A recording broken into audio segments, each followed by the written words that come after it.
आज का प्रसंग था वो इस पूरी भागवत कथा का हृदय और प्राण है।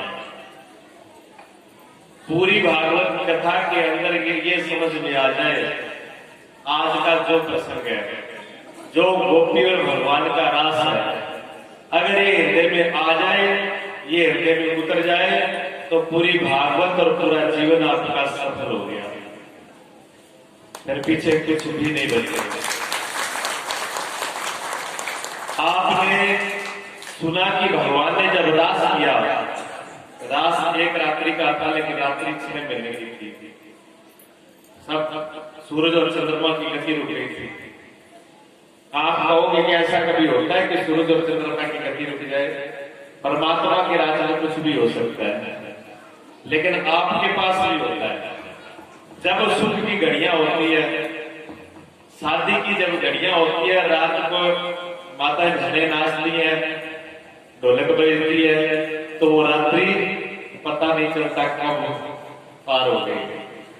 और उतनी ही रात्रि में कोई दुख की घड़ी आ जाए और सामने बॉडी रखी हो, तो वो रात 6 महीने जितनी बड़ी हो जाती है।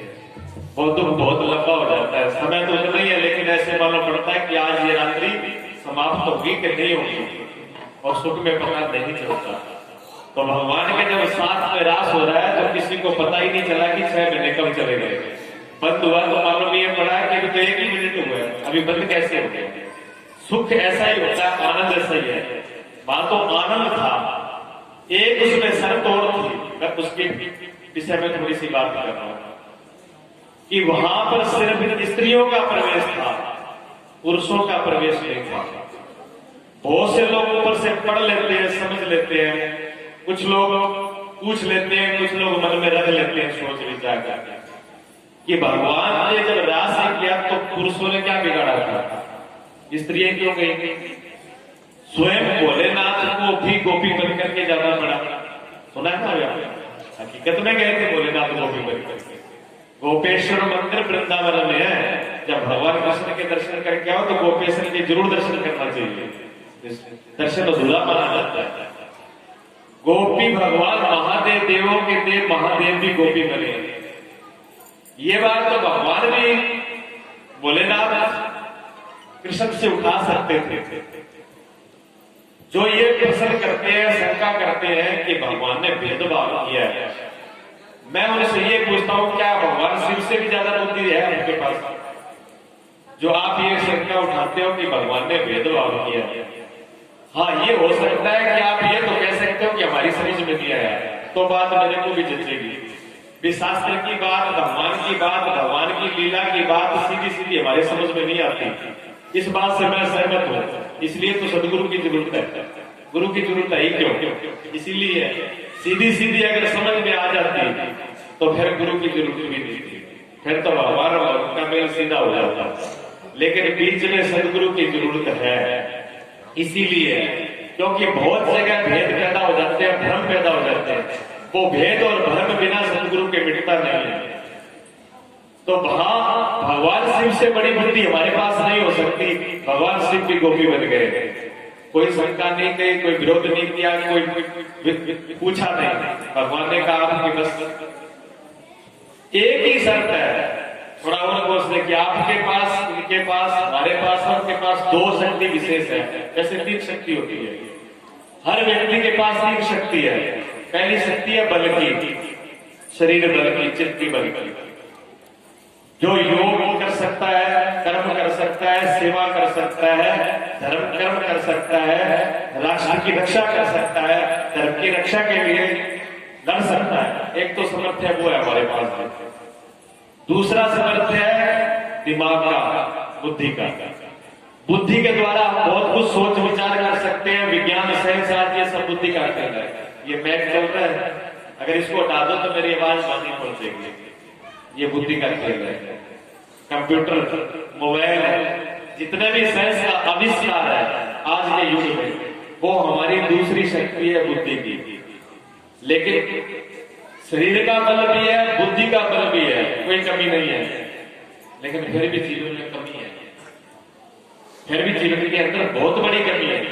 सारी सुख सुविधा है, घर में मोबाइल, टीवी, बिजली के सब साधन, कार, मोटरसाइकिल, टीवी, सब चीजें हमारे पास में है और शरीर भी ठीक है, लेकिन शांति नहीं है, चैन नहीं है, आपस में तालमेल भी नहीं है, नोटों की कमी नहीं है, लेकिन कोई एक दूसरे को देख करके प्रसन्नता के फूल नहीं खिल रहे, रास नहीं है। कहते हैं ये काम तो हो गया पर रास नहीं आया, काम तो किया पर रास नहीं आया, काम करो अगर रास नहीं आया तो फिर बेकार है, और रास आ गया तो फिर सब कुछ आ गया। भगवान कृष्ण के जीवन में रास है, और उस रास में जो डूब जाता है वो उस महारास का आनंद लेता है, उसका जीवन फिर रास में, रस में हो जाता है, आनंद में हो जाता है, फिर आनंद ही आनंद है, फिर रस ही रस है। इसलिए मैंने कहा ये भागवत का हृदय सार है, प्राण है। जीवन में अगर रास नहीं आया तो फिर कुछ नहीं आया, और रास कैसे आएगा? वो आपके पास तीसरी शक्ति है, वो है हृदय की। हृदय के अंदर भाव होता है, हृदय में प्रेम होता है। अगर परमात्मा से संबंध हो सकता है, अगर परमात्मा के बीच में अगर कोई जा सकता है, परमात्मा से अगर कोई मिल सकता है, अगर कोई कहे कि मैं परमात्मा का आनंद ले लूं, तो ये दो शक्तियां काम नहीं करेगी। ना शरीर का बल काम करेगा और ना बुद्धि आपकी काम करेगी, दोनों को छोड़ना पड़ेगा। सिर्फ एक ही काम करेगा, हृदय का भाव। और हृदय के भाव को कहते हैं गोपी भाव, वही तो गोपी है, उसी को कहते हैं स्त्रीण चित्त। जब तक हृदय में नहीं आ जाएंगे, जब तक अभी हृदय स्त्री की स्थिति में नहीं आ जाएंगे, स्त्रीण नहीं हो जाएंगे, तब तक उसके साथ हमारा रास हो सकता नहीं। इसलिए भोले बाबा ने भी ये सिद्ध कर दिया कि अगर भगवान के रास में आना होगा तो गोपी बनना ही होगा, उसके अलावा और कोई उपाय नहीं है। मीरा जब जाती है मेवाड़ से वृंदावन जाती है, मेवाड़ में सोचा कि ये तो सब क्षत्रिय परिवार है, राणा परिवार है, इनको तो ये सब बुद्धि वाले चलने वाले हैं, ये भक्ति और भाव को समझते नहीं है। अगर मस्ती आती है, रामचंद्र जी कभी अपने शादी में, विवाह में, घर में कैसी भी खुशी हो, आप तो क्या नाचे, बस होगा तो दूसरे को नहीं नाचने दिया, और इस रास्ते में उनको पता ही नहीं चलता कब वो नाचने लगते, ऐसे और भी तो कभी नहीं नाचे। भगवान की कथा में प्रेम है, जो इस रास में आ जाएगा वो तो नाचेगा, और जो इस रास में नहीं नाच सके वो भले दुनिया में, और दुनिया के लिए कितना ही नाचता है, उसका कुछ बढ़ने वाला नहीं है। लेकिन ये सच्चे हृदय से ही आना चाहिए, और सच्चे हृदय से हमें कहने से नहीं आता, कहने से जबरदस्ती हो तो जबरदस्ती का भाव भक्ति नहीं है। मेवाड़ के अंदर क्षत्रिय परिवार में रह करके मीरा को, ये तो पागल है, ये तो कुलनाशी है, सास कहे मीरा भरी बाबरी, और लोग कहे कुलनाशी। कोई कहता बाबरी होगी, कोई कहता कुल का नाश हो गया, कोई कहे सात संतन के पास में जाकर के, और इसने अपनी शुद्ध बुद्ध खो दी। तो मीरा ने यह निर्णय कर लिया कि मैं जाती हूँ वृंदावन। मीरा वृंदावन जाती है तो मीरा का ये बात था कि वहां तो भगवान का रास हुआ था, वहां तो सब नाचने वाले, भक्ति को समझने वाले, प्रेम को समझने वाले हैं। लेकिन मीरा को ये पता नहीं था कि 550 वर्ष हो, 5,500 साल हो चुके, 5,500 साल बीत चुके, भगवान को अवतार लिए हुए। अब वहां पर भगवान के भगत थोड़ी पंडा बैठ गए वहां पर कब्जा करके। जो वहां पंडा थे मंदिर के, जहां शुरू में मीरा गई, उस पंडा ने तो नियम बना रखा था कि स्त्री का दर्शन ही नहीं करना। बाहर निकले तो आंखों में पट्टी बांध करके, और दरवाजे के ऊपर पहरेदार लगा रखे थे कि कोई स्त्री इस मंदिर में प्रवेश नहीं कर सकती। आरती जब करते तो बिल्कुल गेट को आगे पहरेदारी करके करते, तो बंद रहता था। मीरा को कुछ पता नहीं था, मीरा तो भाव में थी, संध्या का टाइम था और भगवान कृष्ण की आरती हो रही थी। जो मीरा के कानों में आरती की झनकार पड़ी, अब मीरा को रोकने वाला कौन था? 3 लोग में मीरा को रोकने वाला कोई नहीं है। मीरा कब नाचने लगी, कब अपने शुद्ध बुद्ध खो गई, कब रास में प्रवेश कर गई, जान भी नहीं पाए। और मीरा की इतनी मस्ती थी, इतने भाव में थी, इतनी विभोर भाव में मीरा नाचती हुई मंदिर में गई तो जो पहरेदार खड़े हुए थे वो भी होश हो गए। मीरा को देख करके उनको होश ही नहीं रहा कि हम पहरे में खड़े हैं और किसी को रोकना है। वो भी नाचते हुए उनके भाव में पागल हो गए। और जैसे ही वहां अंदर आरती हो रही थी, आरती का थाल लिए वो पंडा खड़ा हुआ था और जो उसने मीरा को देखा तो उसके हाथ से थाली नीचे गिर गई। थाली जब नीचे गिर गई एकदम सब लोग गए, मीरा भी खड़ी हो गई।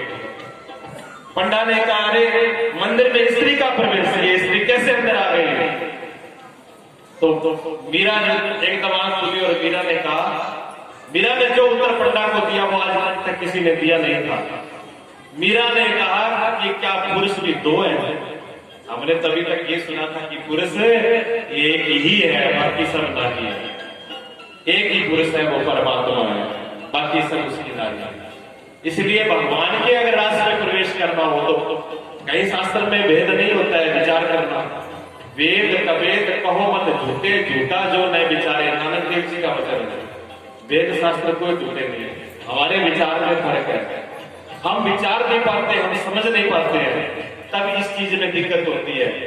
मीरा ने जब ये प्रश्न किया क्या पुरुष दो है तो पंडा को जवाब दिया है, उसके हाथ जोड़ती है कि ऐसा तो आज तक मेरे से किसी ने पूछा ही नहीं और मैंने सोचा भी नहीं भी ऐसा भी होता है, एक ही पुरुष है। तो जब तक हम भाव में नहीं डूब जाते, जब तक प्रेम हृदय में नहीं आएगा, तब तक उस रास में प्रवेश हो नहीं सकता।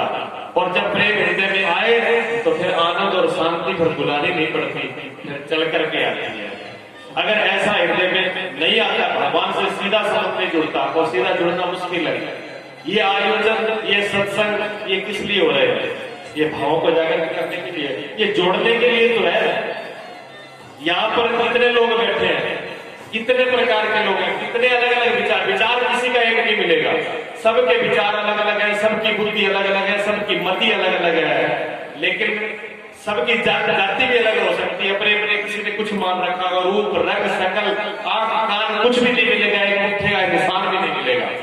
सबके अंगूठे अलग अलग लगवा के देख लो, इसमें से किसी एक का नहीं मिलेगा, लेकिन हृदय का भाव एक है जो सबको बांधे हुए है। हृदय का एक ही भाव है और एक भाव में सब हम एक है, दो नहीं।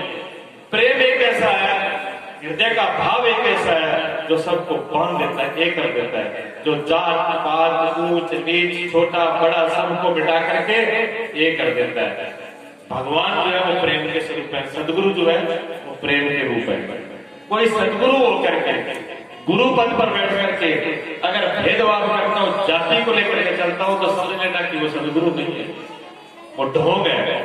और गुरु के पास अगर कोई भेदभाव लेकर के जाता हो, जाति पूछता, जाति भाव से रूप रंग छोटा बड़ा करके जाता हो, तो समझो कि गुरु के पास जाने के लायक ही नहीं। सदगुरु के पास जाए बिल्कुल एकदम छोटे बच्चे की तरह। हम लोग क्या करते हैं, हम सदगुरु के पास भी राजनीति से जाते हैं, वहां भी अपनी राजनीति रखते हैं, वहां भी अपनी चालाकी रखते हैं, वहां भी दिमाग से खोपड़ी से जाते हैं, हृदय से नहीं जाते हैं। इसलिए हम धोखा खा जाते हैं। मेरे से बहुत लोग कहते हैं महाराज अब पहले तो कोई संत रहा ही नहीं। मैंने कहा आपके पास कौन सा थर्मामीटर है जो लगा के देख लेते भी संत है करेंगे? हमारे पास कोई थर्मामीटर है? थर्मामीटर है, उसका उपयोग ही नहीं करते। ऐसा नहीं है कि धरती पे महान पुरुष नहीं है, लेकिन गली गली कुचे कुचे और हर जगह पर नहीं मिल जाएगा। दरवाजे दरवाजे पे दुकानें नहीं मिलेगी सदगुरु की। सदगुरु अगर आपके हृदय में दम होगा, अगर आप सच्चे प्यासे हो, अगर सचमुच ही आपको प्यास लगी है तो आप खोजोगे और सदगुरु का मेल होगा। कुछ परीक्षा तो करो, कुछ निकलो तो सही, कुछ समझो तो सही। इधर कहानियां मानिया गुर्र, चेला तो गुर्र और गुरु फुर्र। भाई ये तो आपका मेल है गुरु चेले का। चक्का में मुझे 30 साल हो गए आते हुए। पिछला प्रोग्राम हुआ था भी कम से कम 50-60 लोगों ने कहा हमें गुरु दीक्षा लेने लगे। ये होने आ कोई और देख लो, इतना एक सस्ता काम नहीं है। मैंने एक भी पिछले 2 साल हो गए, एक भी कोई हाथ खड़ा करके बोल दे कि पिछले साल मैंने एक को भी किसी को दीक्षा दी है। 50-60 आदमी किसी को भी नहीं दी। आपने हमारा क्या देख लिया, हमने आपका क्या देख लिया? एक बच्चों का आप रिश्ता करते हो, संबंध जोड़ते हो इस लोक का, बेटा बेटी का रिश्ता जोड़ते हो आप, पूरा रिश्तेदार परिवार ऊंच नीच पढ़ाई लिखाई पता नहीं क्या क्या नाक नक्शा आप तो ये चीज मिल के देखने लगते हो, जो मिट्टी का पुतला है कुछ भी नहीं, और पानी के बुलबुले जैसा जाता है पता नहीं कब बिखर जाता है। और आजकल तो बिखरे ही पड़े हैं, क्यों? गुस्सा तो नाक पे है, अकल चोटी पे है, वैसे तो कहते हैं गिट्टे पे होती है, लेकिन अभी तो ऊपर चली गई।